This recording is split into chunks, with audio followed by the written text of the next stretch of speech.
5 โมงเช้าเนาะพี่น้องตี 5แล้วก็ลุกมาเกี่ยมเครื่องเพราะว่ามื้อนี้คำลาสิได้เดินทางไปที่หลวงพระบางเพราะว่าคำลาสิได้ไปงานสุ่มนุ่มของสมาคมแม่บ้านเนาะพี่น้องเนาะก็เพิ่นก็จะมีการ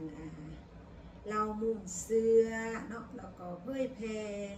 ระเบียบเรื่องต่างๆนี่แหละพี่น้องแล้วก็หลังจากนั้นก็จะได้มีงานเลี้ยงพี่น้องงานเลี้ยง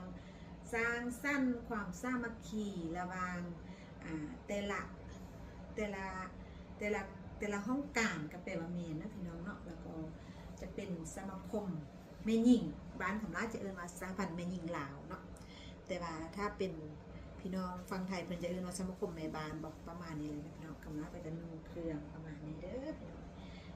งานนี้เราจะเป็นงานที่ว่าเอกลักษณ์ของหลวงพระบางพี่น้องก็คือการนุ่งสิ้นเนาะพี่น้องเนาะ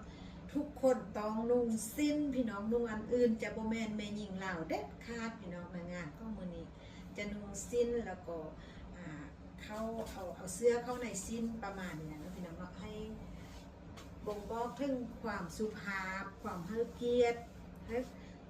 ให้เกียรติกันเลยกันนะเนาะต้องได้นุ่งสิ้นแล้วก็เอาเสื้อเข้าลำกองบางคำว่าจะเอิ้นว่าเอาเสื้อเข้าลำกองเนาะนุ่งเข้าลำกองนั่นเนาะแต่ว่า